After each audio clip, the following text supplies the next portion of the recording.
I can't believe how many uneducated fans thought Pereira won. This is what Tom Aspinall is saying. And you better be careful, Tom, because those same uneducated fans are saying that John Jones is ducking you. So, like, you're kind of biting the hand that feeds you here. You need to understand what side your bread is buttered and realize that real MMA fans, people who've been watching for years upon years upon years, and not just Johnny come latelys, oh, the pandemic's happening and I'm stuck in my house, I guess I'll turn on the fights. No. We're talking about people who didn't have to be locked up in a house and were watching fights on their own accord back when life was normal, right? So it's a different thing.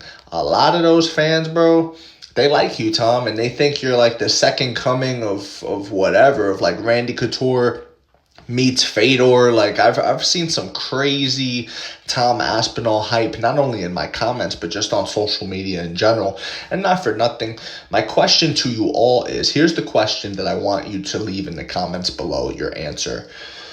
What has Tom Aspinall done to warrant this hype? What has he done? Beat Sergey Pavlovich? How has Sergey Pavlovich looked after his loss to Tom Aspinall? Not great. Not great. How am I supposed to get hyped up, jump out of my seat, and give you an applause for knocking out Curtis Blades? You know what I mean? You knocked out Curtis Blades. Like, I'm not going to jump over the moon for that. Volkov, that's a good win. Solid win, Tom. Well done. But it's not anything to ride home about. It's not all of those 3 wins, I'm going to be honest with you, they don't add up to one Daniel Cormier win. You know what I mean? They don't add up to one of John Jones's wins. Like John Jones has 2 wins over Cormier. He has a win over Stipe, which I would say is worth more than all of Tom Aspinall's wins combined. A win over Stipe, oh yeah. You're talking about one of the best heavyweights ever, right? Tom Aspinall is just bigger than John. He's younger than John. And people think that if he hits John, John's going to fall. And I think they're right to believe that. I believe that. I believe if Tom Aspinall lands a shot on John Jones and he catches John Jones, I think John's in for a world of trouble, and I think he could get finished. However, that's the story with almost everybody John fights, you know what I mean? It's been that way for John for years. John's not a stranger to fighting people with a puncher's chance, you know? Is Tom Aspinall going to take down John Jones and beat him up on the ground?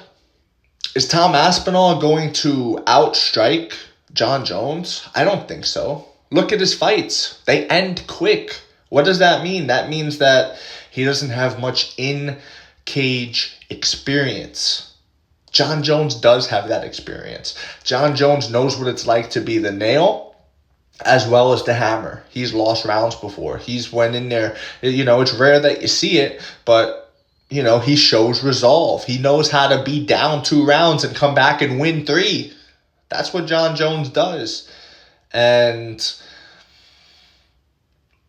other than catching John Jones, I'm not quite sure how he beats John Jones. John's got better Muay Thai. His Muay Thai is better than Tom Aspinall's striking. It is. His striking's better. His grappling's better.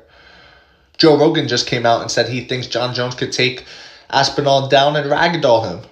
That's a very real possibility, guys. It's a very real possibility. Tom Aspinall, if he got taken down the way Stipe did and had to go through that ground and pound, I'm not sure he makes it out of that first round. Tom Aspinall, if he gets hit by that spinning back kick to the body the way Stipe did, I'm not sure he gets up. I think he gets TKO'd as well. John Jones, as a matter of fact, guys, he don't get hit clean too often.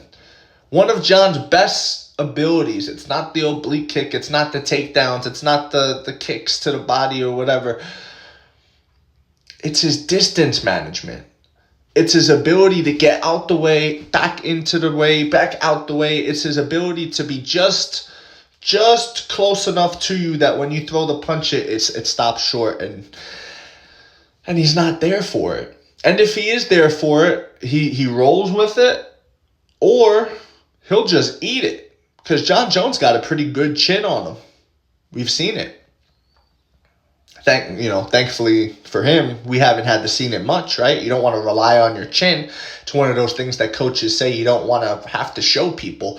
We don't want to show people how tough we are. I don't want to go in there and get beaten up pillar to post just so people after the fight could say, oh, he's really tough. No, bro.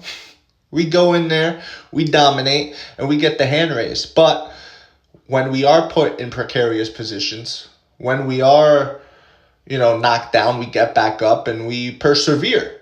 And that's what John Jones has done throughout his career. Whereas Tom Aspinall, we haven't really seen him be the nail ever. He's only ever been a hammer. He's never had to be the nail.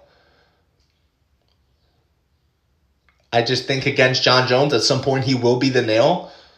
And I don't think he recovers from that. Outside of that puncher's chance, I see him losing. So that's my take. Let me know what you think in the comment section below, whether you agree, disagree. It doesn't matter. Join the discussion. Follow for more. And of course, leave a like if you enjoyed the time spent. Thank you. You are all appreciated.